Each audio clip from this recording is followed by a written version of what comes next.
Morning. Morning. So awesome to be among such talent, such positive energy, and thank you for allowing me to share some of my thoughts with you.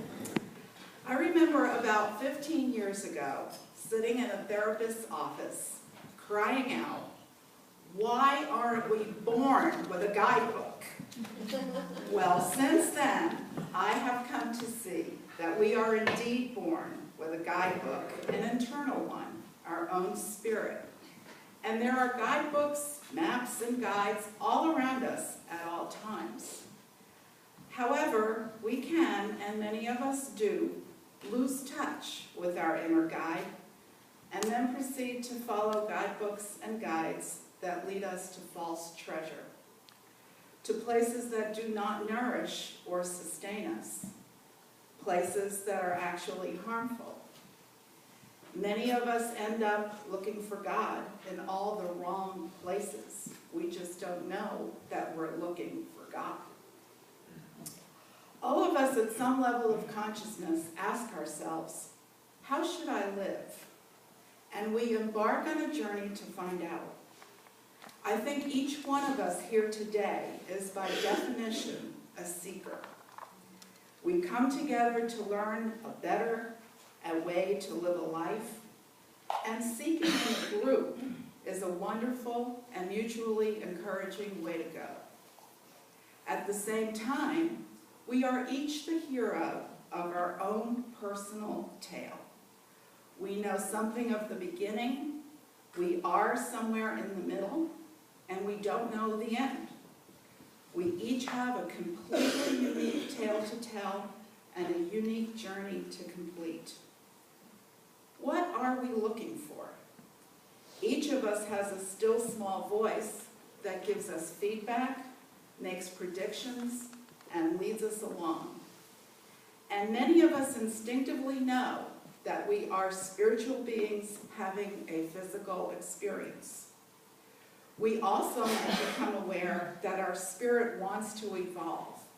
And once we bring that into our consciousness, we can never go back. A bell can't be unrung. You cannot undo an insight. We get the call, and we must, being the hero in our saga, proceed inexorably toward our goal. We are ready for a resurrection and a rebirth, and along comes the quest brochure, and daring to change, we sign up. I remember having the visceral thought at the beginning that I will never be the same. And then, by the grace of God, I realized that I don't want to be the same. I want to be better. I want to enjoy life more, have better relationships, feel better about myself, spread love and joy around. What did I have to fear? I was embarking on a journey home, to myself, to God around, in, and as me. And our master teacher, Jesus, was waiting to be my guide, along with Arlene, Lois, Tina, and all the courageous souls that took this class with me. So together, we set off, learning about ourselves and learning a way. We learned about and practiced prayer and meditation. We explored every spiritual topic that might have within it seeds of fear or seeds of faith, and learned to grow the seeds of faith. We shared, we prayed, we meditated, we laughed, we cried, and we sang. We gave gifts of our insights, our commitment, our prosperity, our talents, and our love. Quest asked us to explore 48 topics, embarking on an adventure regarding each one. Two of my favorites that are now internalized within me are prayer and grace. When I read the chapter on prayer, I came to understand that my real prayer, my true prayer, is not only the formal words I use when I am participating in the activity known as prayer, but rather My whole life is a prayer. This is a humbling thought when I see things in my life that are not in sync with what or who I think I am or what I think I am praying for. This realization has made me realize how important my self-talk is, how important it is that I treat myself, others, and the earth mindfully and respectfully, how my actions and what I put my attention on show what I really worship.